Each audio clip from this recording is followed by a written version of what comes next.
Hello reviewers, welcome to my channel Science to Technology. In today's show, Computer Wednesday, we're going to talk about Apple switching from x86 to ARM, basically ditching Intel. So let's dive right into it. Well, first you have to understand why the heck they are going from basically leaving Intel and going to ARM. Well, they have a history of it. The first time Apple truly became Apple, so to say, and they were successful and all that, at that time they were using an architecture known as PowerPC, and there were two manufacturers for that, basically Motorola and IBM. Now, problem was Apple was trying to basically pit them both in order to get a competitive advantage, basically lower cost. Problem was IBM was not selling enough of it that they could justify ludicrously more expensive R&D that was needed to make higher quality products. Consequence of that was the cost per basically unit went to up. However, the benefit was there. Apple in this time created the reputation that it is much more powerful than anything else you can buy, and for few years they had this reputation. It was not something like, okay, for 1 year, like, in 1 month they had the, most powerful PC. No, they had for years before they reached a point where something else can be even come close to compete. Basically, you could have paid a lot, still would not have come close to the power that Apple had. This is the time where Apple's reputation as, professional machine, a machine that is used by creative professionals or something, like, you do work on Apple or something like that, that came. That basically this is 2003 and 4 and all that jazz. So PowerPC was truly helpful for Apple, and that's why, Apple graphics were much more advanced compared to Windows offering. Again, they had more powerful equipment. However, due to lacks of funding and conflict and all that, because IBM was like pissed off. It's like, dude, why you are making me compete against Motorola, and the market share you control is very small. On top of that, I have to share 50% of it. So IBM was not happy. Intel was basically Apple was not happy, simply because during this time laptops started to pick up and they started to make more and more laptops. Consequence of that, PowerPC was not truly optimized in terms of power consumption. They have better architecture because it's a RISC architecture, but consequence was the basically the per watt performance was not high enough. During this time, Intel into they were in talks with Apple in around 2004 and all that. They showed a roadmap where they were making awesome things. However, the more interesting part, not the performance, because be mindful, flat out there was nothing that can come close. They were beating PowerPC in terms of watt, basically per watt performance. Basically, how many units of electricity you have to consume in order to generate the power needed. Basically, teraflops per watt. So Intel was way ahead. That was the benefit of that. And because Microsoft was selling more, and so many manufacturers were selling more computers, from Compaq to HP to Dell and all that, the market share was huge. So Intel had much more money to pour into a CISC architecture. Benefit, their efficiency went up, and Intel's basically Apple made the switch in 2005. They ditched basically PowerPC and they went into Intel. Now, be mindful, PowerPC did not die off. It did become a small part. That's why you rarely hear of it. But still there in corporation world, still there in basically high security stuff. Some game engine development teams also, including Unreal and all that jazz. And basically, it's still alive, but it's not something like, very common thing. It's a kind of niche. So they jumped to CISC architecture, which is a inferior code architecture, but because of the Intel's bigger R&D budget and more refined process, they had a lot of performance per watt, so they can make laptops properly. And that happened in 2005. So now they are doing the same thing, and they are going from Intel to ARM, RISC based architecture. Basically, they started from RISC, jumped to CISC, and then we went again to RISC in 2020. Now, why is that happening? Because Apple started to manufacture mobile phones, and slowly, brick by brick, day by day, they started to go from, okay, I'm gonna take ARM's microcontroller to, like, okay, not microprocessor, to, like, okay, we're gonna try to take the raw core, and rearrange them the way we want to. And they started to achieve quite successful result in 2010 from A4. Then they made A5, A6, A7, A8, A9, A10, A11, A12, A13. So they have a long experience. It's not something like, oh, 1 year we tried. No, they have experience. Now, one of the more interesting aspect of this is that trajectory. Because Apple was controlling the whole pipeline, the trajectory they got was mind-bogglingly awesome. This is what they were showing in the keynote, so to say, 1,000 times more performance. What does that mean? That means when they started, per watt performance was, let's say they were doing one flop computation per milliwatt. They went to 300 per milliwatt. And this happened in 10 years. Intel was not growing in the same way. Basically, you take an Intel process that is from 2010. Practically speaking, if it was high end in 2010, it will still work more or less same way in 2019. Basically, you can buy a very high end and beat in synthetic benchmark, but it's not too drastically better. However, A4 versus A13, that's not even in the same plane. But basically, it would be like comparing a 1960s computer versus a 2010s computer. It was like that. The growth rate was mind-boggling, and Apple, because of the experience, they know for a fact that they can maintain it. And not to mention, even if they can't maintain it, they reached a point where they are like, yeah, bro, we are almost there, almost there. And not to mention, the power consumption is like on a different level. That's why iPad can actually do video editing on a level where it's like, bro, you're doing a video editing on a machine that does not even have a fan. Like, let the mind sink in because of this success. So flat out in terms of power consumption and performance, there is no competition here. Flat out, Intel lost hard. On top of that, there has been a lot of rumors and known fact that Intel and Apple was having like a bit of a brawl, so to say, because Intel had no competition, because AMD was not doing very well in early years. Flat out, Intel started to charge YOLO amounts of money, and their quality control started to degrade to a point where so many security vulnerabilities happened, so many thermal management issue happened, and that's why Apple laptops have such a weird cooling. It's because you do not build a laptop, not company like basically Apple does not build a laptop and it's like, okay, processor came to us and then we're gonna build. No, they design and fine tune the product before it's even out. So they're like, they will not call Intel, it's like, bro, we need a processor. Intel like, yeah, we got this Skylake processor, it's coming your way, like this is the delivery time, and they'll ask what is the TDP. Intel said 10 watt TDP. So the laptop manufacturer, the department in Apple, they built the cooling system for 10 watt TDP. But when the processor came, it was like 15 TDP, 15 watt TDP. It was like overheating. That's why like Apple laptops now have such a weird cooling, because it was on Intel and Apple. They're not making love, so to say. So Intel got really kind of greedy and stupid, and not to mention the security flaw which happened one after another. They're like, yeah, no. So Apple is flat out ditching basically Intel and going to ARM. Now when they say custom silicon, it's not 100% custom, it's not 100%. They still have to pay YOLO amounts of money to ARM Holdings, around $10 billion, so to say. So is this a big change? Short answer, it's ludicrously big, because Apple is now one step closer to becoming ecosystem for all. Basically, you buy one device, done, game over. You don't have to think about it. Basically, you will no longer have, I have iOS or I have iMac. No, you don't have to think about it. You just have Apple. So that would be mind-bogglingly amazing, and this was the dream of Windows Phone. That was the whole point. Basically, you can do work in your both scenario. Basically, your mobile phone would become basically you put something that in a dock, and tada, you have a full PC. That was the dream of Windows Phone. It did never realized, but Apple now has so close to it, and they can actually pull it off, so to say.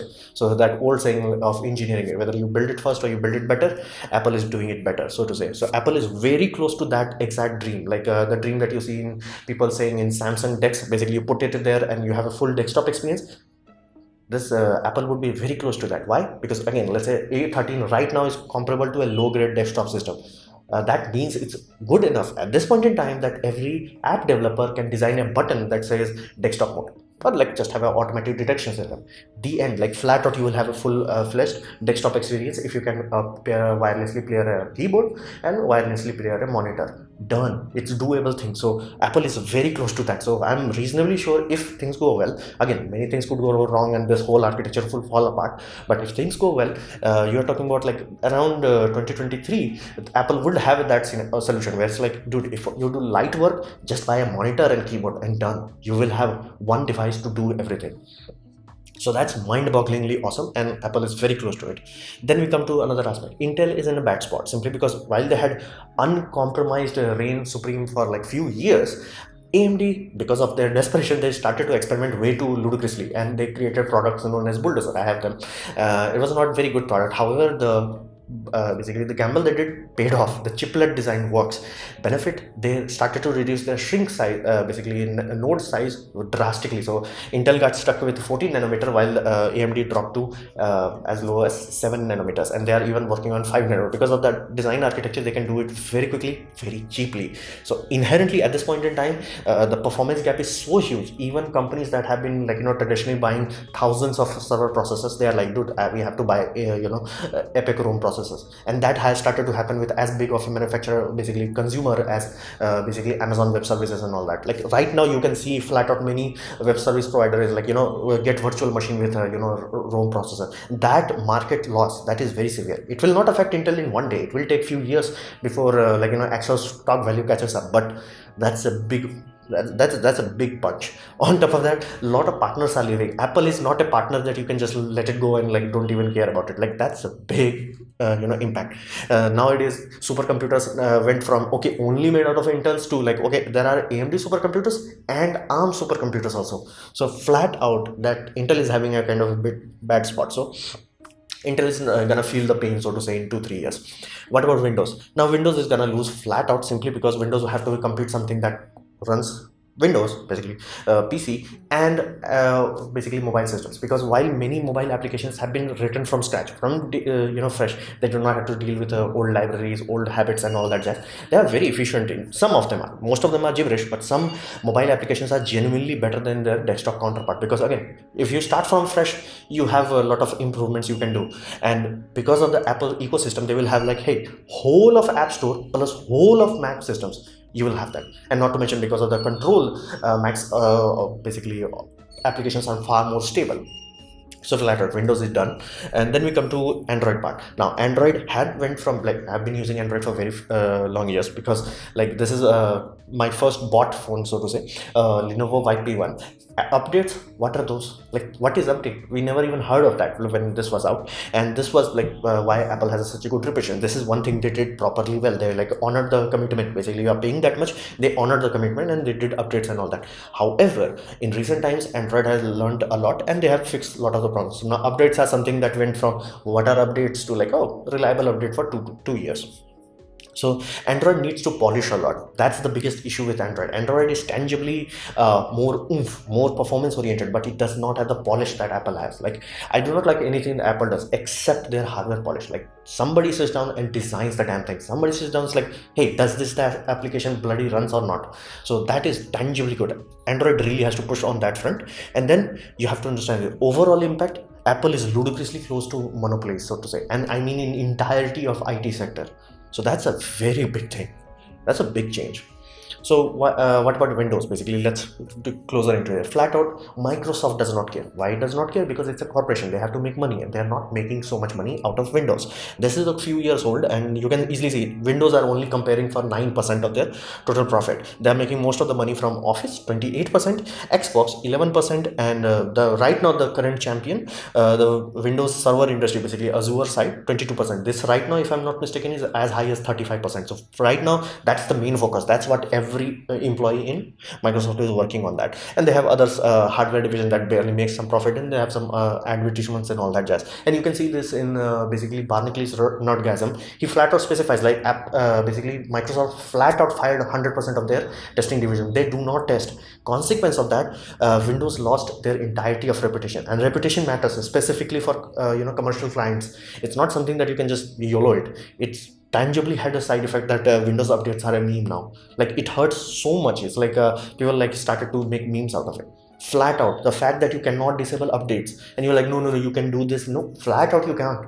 Like Microsoft literally have an engineer that's like, yeah, oh, somebody is tampering with the registry, send this file to overwrite that in computer. Like right now, the people who have a Windows machine that is not getting update blasted, it's only the machines that are pirated, and they either they have some really good engineering who can go down into freaking core kernel level and block it out, or best way scenario is generally in corporation scenario, they have a network system which filters out every single Microsoft address. It's like, bro, you touch Microsoft, I'm gonna destroy that link connection. So that's the only way, because corporation, they have a scenario. Even in enterprise gate, there was an option. It's like, bro, only do updates during night time, and if you fail, revert back towards it.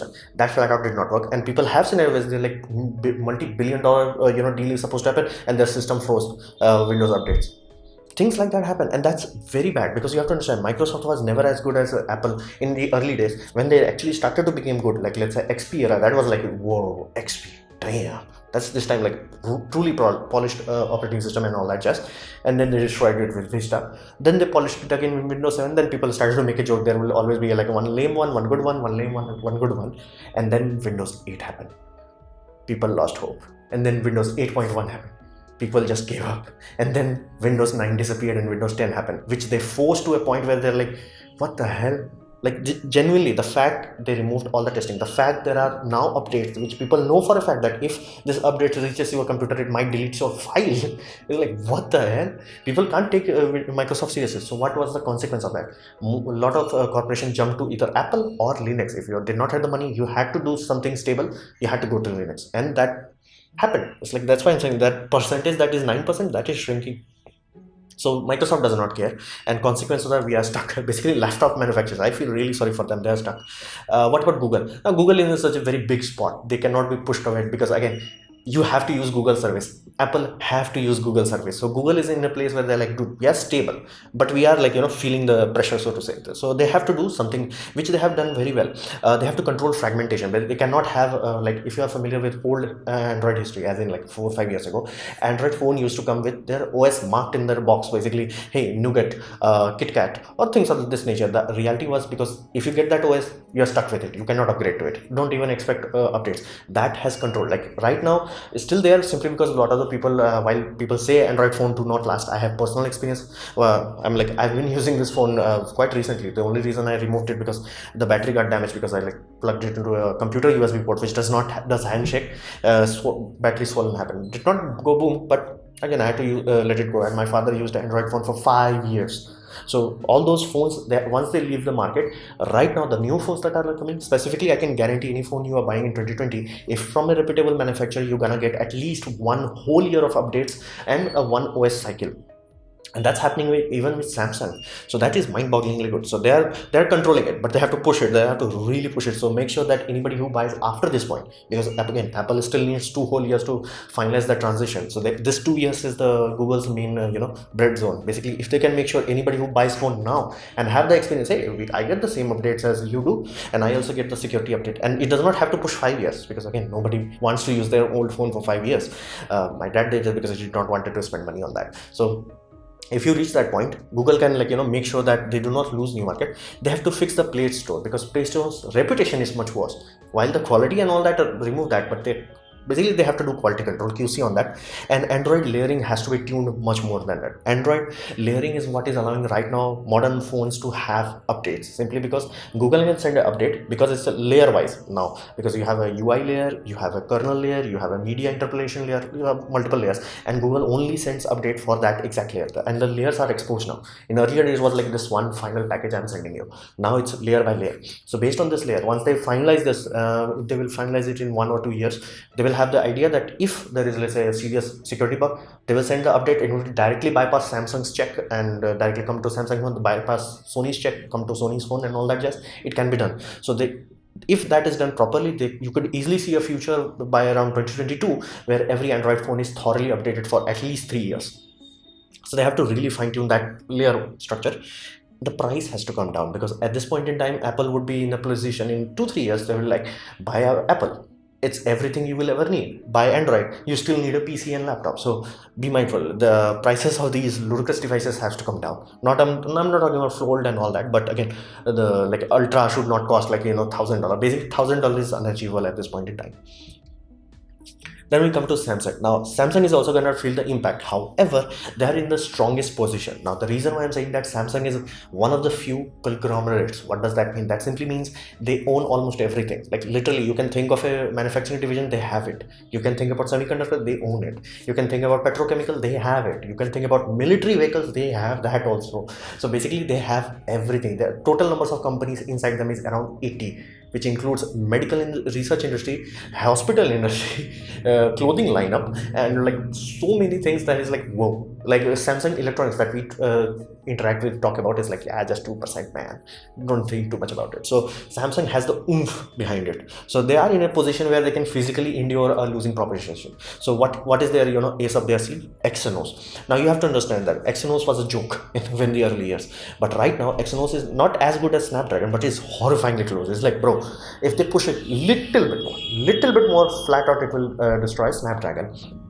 So what's the holdup? Well, ARM sells you the architecture, which Apple buys, Samsung buys, Qualcomm's buy, but you can't control that. Like if you are not happy with the core architecture that was given with you, you have to stick with it for compatibility reasons and all that jazz. So Samsung and Qualcomm, they started to invest in RISC-V. RISC-V is a new open source architecture, basically no proprietary hoo-ha into that. So any Tom, Dick and Harry can control the core level.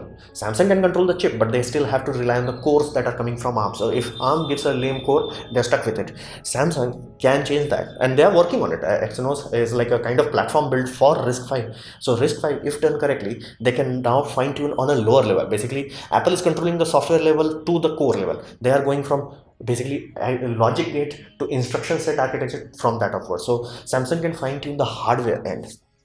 And on top of that, when Nvidia was there, Nvidia wanted to make a mobile chip. They wanted to control a lot of it. So even though they made good chips, because of the integration was poor, it did not pan out well. AMD learned from that, because again, Radeon actually got sold to AMD. So AMD Radeon division is like, bro, Samsung, we're gonna give you our graphic chip if you let us integrate it well enough. Basically, there is much more collaborative effort. They are like, both of them want to make sure this puppy works.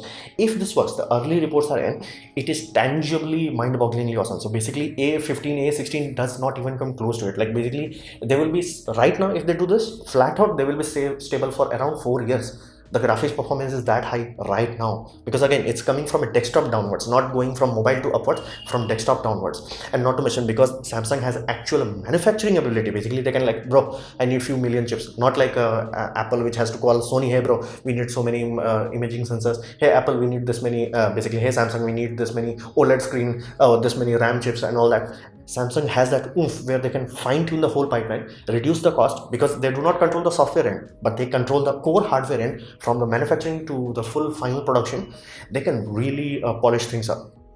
And if Google only polishes their end like in a few percent, they can truly shine at this moment in time.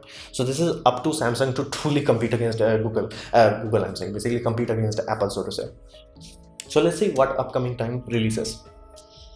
So this was my discussion on this new Intel, to basically letting go of Intel, jumping to ARM and making their own system on chip. I hope you liked it, learn from it. In that case, please click the like button, share it amongst your friends. That will help me a lot. If you didn't like it, didn't enjoy it, I'd urge you to press dislike, press it twice to show me extra disappointment. Please leave a comment because I try to reply to all of them. Subscribe, press the bell icon if you're free, and as always, thanks for watching.